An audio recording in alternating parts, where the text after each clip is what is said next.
What's cooking up in the kitchen? Am I smelling that soul food? Oh yes, it is soul food, the spiritual food for your spiritual nourishment. And you know what? This food will never expire. Never expire? I need this food every day. You are listening to these spiritual-based podcasts. There are many podcasts, but this one here is to satisfy your soul, to feed your spiritual hunger. Are you hungry for God? Don't let your soul be hungry.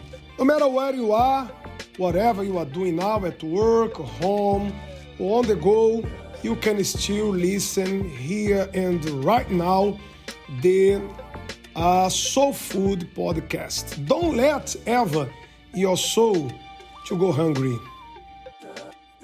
It's time for some soul food. The Lord now is asking you, why do you cry out to me? I'm not saying that Jesus is in this place because I am a pastor, a bishop, because I am here. No, I look at you and I say, God is in this place because I have seen Him in my life. I have seen here lives being transformed. You are not in a regular place. You are in the house of God. Here God has opened a great door for you. He's going to make a way out for you. God will make a way, even a road in the wilderness, rivers in the dry land, rivers in the desert. This is our God. You are now listening to Soul Food with Bishop Barra Joshua. I went right back into the drug distribution, bringing in hundreds of kilograms of cocaine, millions of dollars, party life. As I opened up the window, the cops was there with their guns drawn.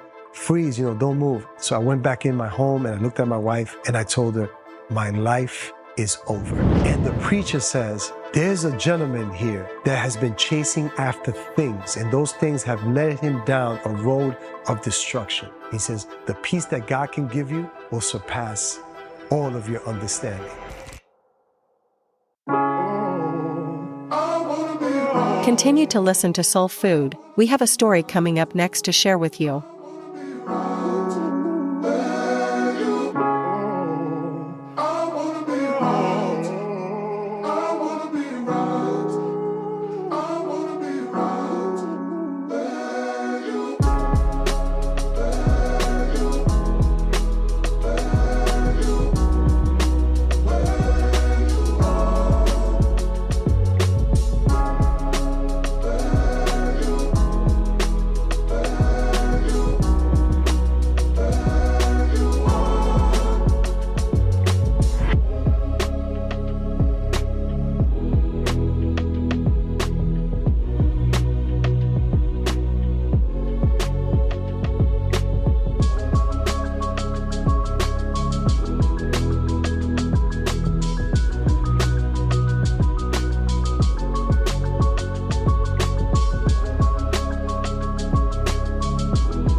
Hi there. You have many problems and many enemies surround your life. It seems like that you attract enemies to you. But I want you to read this message from God, what King David once said. He said, He delivered me from my strong enemy. For those who hated me, for they were too strong for me. Look here, please. David said, my enemies were too strong for me. But who is stronger than God? Tell me, please. Can I ask you a question? Who is above God? Who is stronger than God? They say that you cannot make it. They say that you are lost in life. But I ask you, hey, look here, listen to me for a while. Can you please stop? Listen to me. Who is stronger than God?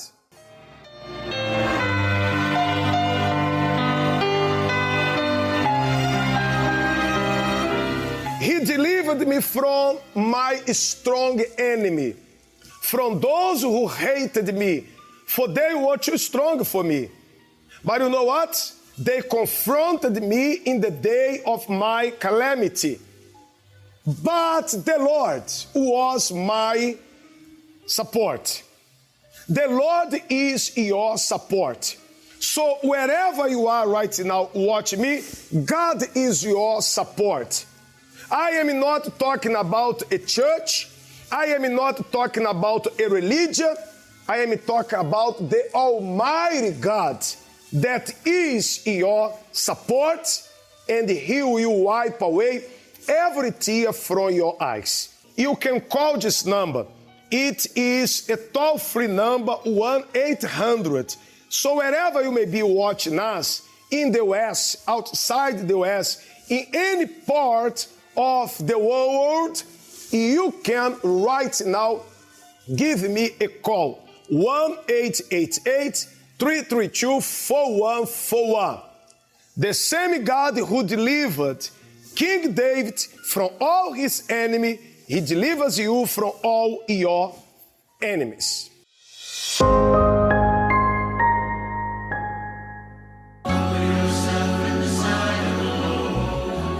Now it's time to listen to a real-life story here on Soul Food Podcast.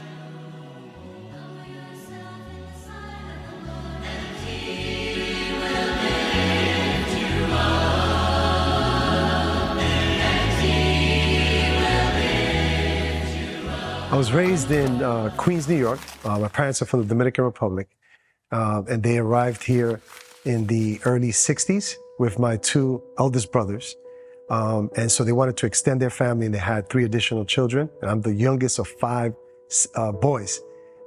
It was really challenging at home because 5 brothers, 5 boys, you could only imagine the competitiveness and one trying to find their identity within the household.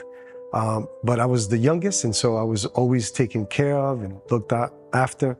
And so growing up in New York City, such a diverse community in Queens, at my earlier age, about 11, 12, in the early 80s and 90s, it was the trend of New York City with the hip hop culture. There was gangs surfacing in the area. And so I wanted to kind of fit in and be a part of that culture during the time. And so I got involved with some young people in the community, which they were, local gang members.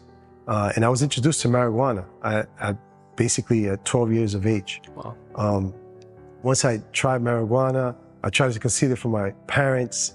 I had 2 other siblings that were also sort of, involved with me. And so we started to consume marijuana and alcohol. And that really caused a lot of problems because my parents were somewhat noticing of my behavior.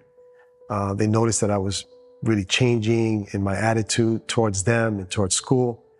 And so at the age of about 13, I decided to join fully into this gang in Queens, New York.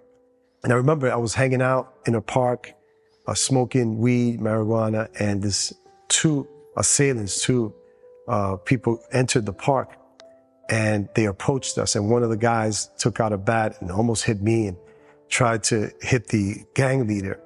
And he ran off. And as he ran off to the right, I kind of, stood up to sort of grab my posture to a fighting posture, right? And as I looked towards my right, the person that was there, the assailant, he pulled out a firearm and shot my friend and said some words to him, said, "Look, next time you mess with me, I'm going to kill you." Wow. So when they left the park, I approached him. I didn't see any blood, and I picked up his shirt. And apparently it seemed that he had internal bleeding, and he eventually passed on. I thought that was going to shake my core, right? It was going to change my behavior, but it didn't. I continued to, be involved in this gang and consume drugs and smoke weed. And then eventually that led me to use cocaine. Now, in the early 80s, cocaine was being used in the streets. It was sort of like a fad. People wanted to be a part of the Hollywood culture, and people were using cocaine. And I tried it. And when I tried cocaine, I was totally hooked to the drug. And there were some local dealers in the neighborhood. And I had approached them and said, look, I can sell some drugs. I'm young. What they're going to do to me, the cops. So I started to sell small quantities of cocaine. Wow. In this particular neighborhood of Queens. And it was all to sustain the habit, to use the drugs. And that eventually led to me using heroin. How old were you then? I was about 13 and a half. Wow. When I started using heroin. And then at that time, I was just really strung out, using cocaine and heroin. Did your parents notice any difference? They noticed my behavior, that I was, coming home, drugged out, but they didn't know what to do. They didn't know how to interact with me. They didn't know how to address the situation, being, from Dominican Republic immigrants. So they didn't know how to deal with the current situation that they were dealing with their son. So I remember one day I was hanging out with some guys and I said, look, let's do a robbery. And we committed a robbery. And I was arrested and I was sent out to juvenile detention center in Queens, in the Bronx. And there, they sentenced me to close to a year in prison. And so when I was released, my parents said, enough is enough. They concocted a plan to send me to the Dominican Republic, thinking that would change my behavior and my character. And they sent me off to my grandparents' home. And so when I arrived there, I'm in the Dominican Republic, trying to kind of fit in to the kids there and trying to find my place in this island and this community I was living in. And so they registered me to a private school. And as I was there, I was trying to, fit in with the local kids. And I just didn't feel comfortable. My Spanish wasn't 100% at the time, even though my first language was Spanish. And I just wanted out. I didn't want to be a part of this school. And so I remember not going to school. They had strict regulations at this particular school, and I was expelled. And so my grandparents said, this kid is just a tough kid. So I know what I'm going to do with him. I'm going to take him out onto the fields. They owned some land. My grandfather was in the agriculture business. And he said, I'm going to show him a lesson. I'm going to give him hard labor. And he took me to this field, passed me a machete and said, you're going to work the fields with me. And he owned, he was harvesting rice and plantains and other vegetables. And he put me to do hard labor. And I was like, I wasn't called to do this. Like, what is going on? So I did that for a while. And, unfortunately, in the Dominican Republic, alcohol is readily available to young people. And I started to consume alcohol and drink, arrive home drunk. And my grandfather, he was just upset with me. He's like, I don't know what to do with this kid. So he contacted my mom and he said, we need to send him back to New York because he's just creating havoc here. He's a nuisance and we're just tired of his behavior. And so they contacted my mom and my mom said, okay, I don't know what to do with this boy.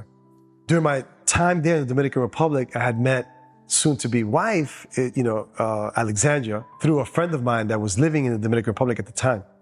And so we just became friends and they sent me off to New York. And I was back in New York City, going to high school. And the first semester of high school, I ran into Alexandra. And so we started to talk and then we started to date and we became close.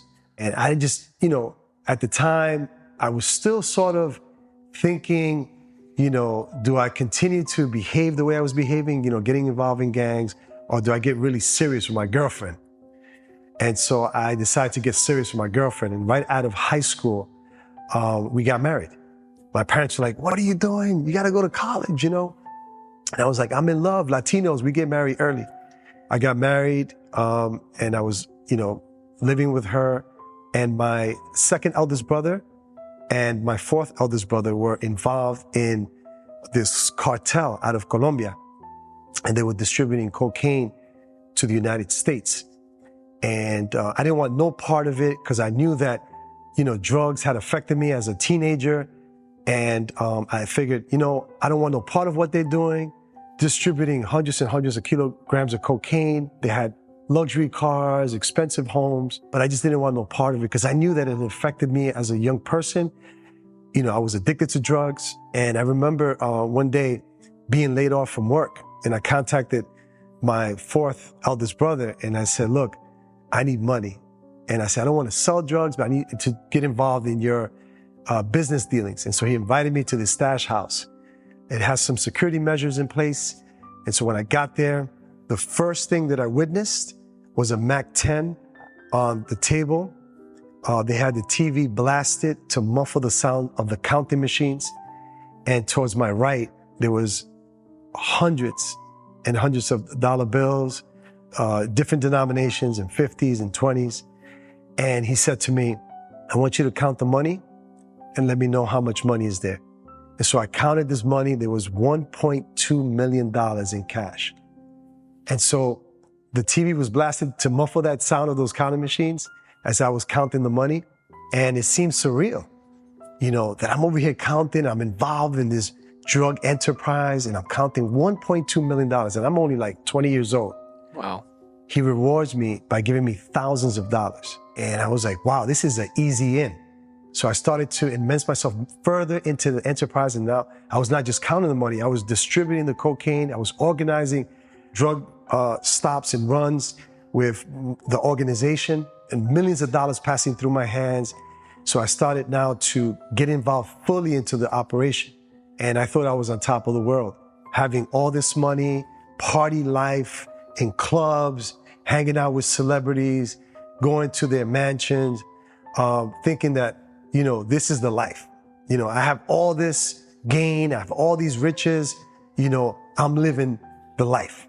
One day, I was in my car, my brother said, look, we gotta make this run, we gotta drop off this narcotics to this client in Manhattan in front of this luxury hotel. And so we usually don't make those runs. We have our workers take the drugs, and we usually have in our vehicles what we call in Spanish caletas. They're compartments in the vehicles. They're called traps, where we have kilograms housed in those areas. And so that day we decided to take the drugs ourselves because my brother wanted to meet this particular client. So as I was driving, there was TNT officers that were pursuing us. I had no idea, but when I looked back, I noticed that someone was following us. And so I sped away and got close to the Queensboro Bridge, which separates Queens and Manhattan. And all of a sudden, as I stop at the traffic light, I see a patrol car approaching our car and a number of other cars behind us. We usually have, when we do these runs, we have someone in another vehicle driving just in case that anyone pursues us, that other worker of ours would crash into the police car and that we can get away from the cops. Wow. That only happens in Hollywood. It didn't happen in our case. The cops surrounded our vehicle. They arrested us. They hauled me to the local precinct. And I remember I was in the precinct thinking, man, I'm caught now with 25 kilograms of cocaine in the trunk of my vehicle. Now they know our stash house. They went there and they seized an additional 6 kilograms of cocaine. Wow. Inside a Mercedes-Benz 600.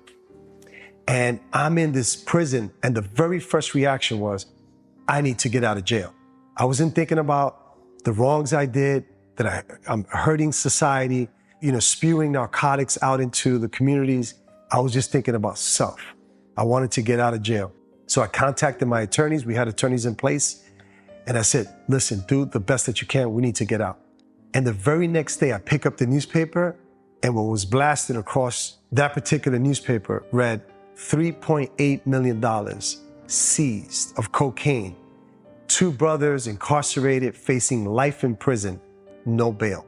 At the time, Mayor Giuliani was the mayor of the city of New York, and he wanted to crack down on drug traffickers and drug dealers.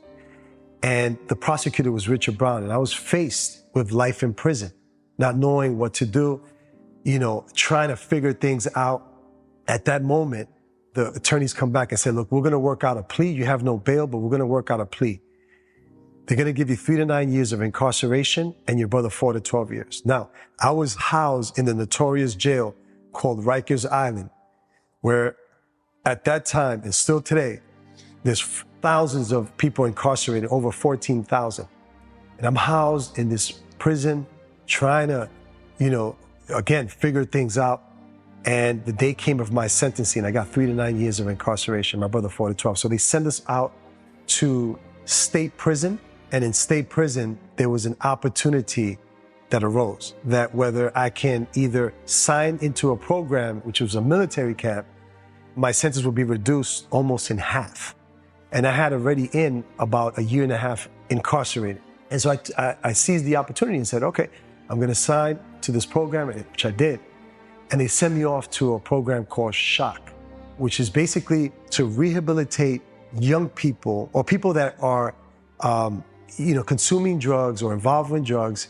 And it was just a deal that the attorneys worked out with the prosecutor. And I figured I'm going to sign into this program because I'm going to, get out only in 6 months. As I arrived to this facility, the very first thing that would happen to me was that I had ex-Marines on my face saying, get in parade rest, give me 100 push-ups. I'm like, what in the world is going on? What is this? And as I was there to try to fit into the regimen and the program that was registered for these inmates to apply, if they don't finish it, they go back to state prison and do their time. And I wanted to go to the chapel. Again, I wasn't raised in a Christian home. I had a form of godliness, but denying its power. So I knew a little bit about Christianity, but I didn't have a personal relationship with Jesus Christ at the time. And I went to this chapel and I wanted to negotiate with God. And so as I went there, I said, God, if you allow me to pass this program, because I don't want to go back to state prison and finish my time, I got to do 3 to 9 years of incarceration. But if you allow me to finish this program, I promise you, I'm not going to drink alcohol for 6 months. It was ignorance on my part and stupidity. Instead of saying, God, change my life. Look what I've done.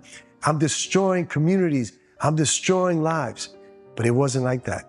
I wanted to negotiate with God. And I finished the program. And upon my release, I was out in society. I'm out on parole. And the first thing I wanted to do after I completed those 6 months is to go have a drink. So I went to a bar to celebrate the end of my sobriety, the end of me consuming alcohol.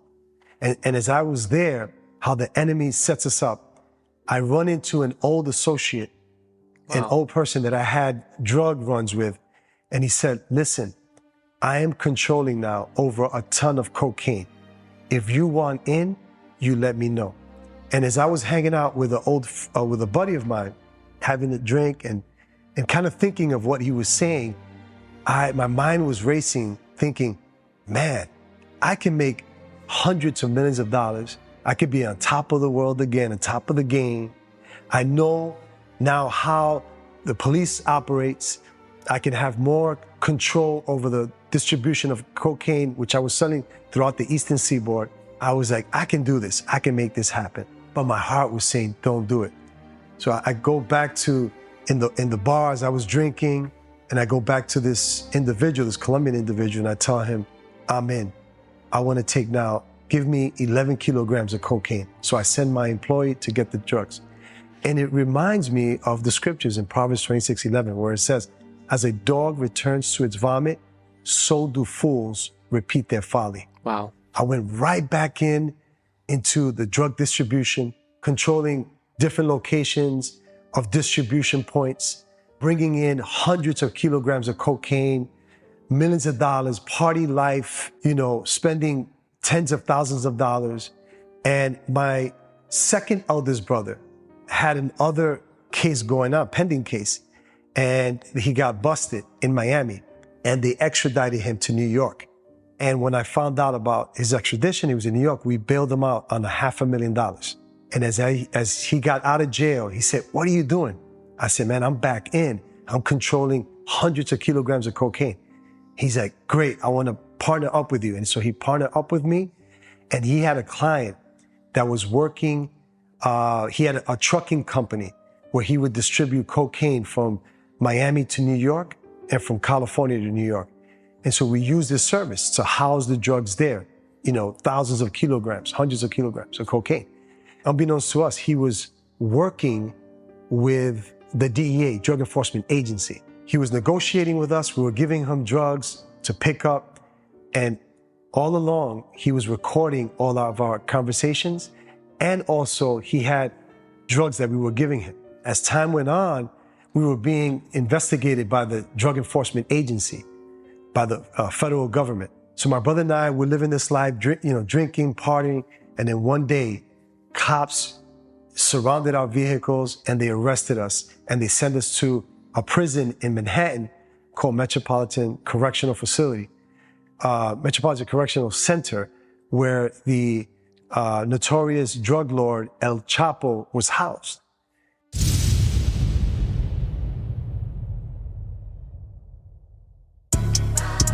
Stay tuned next week, Monday, to hear the rest of this real-life story of Hermon. Don't miss it because he has more to share. Keep your notifications on and make sure to share with others.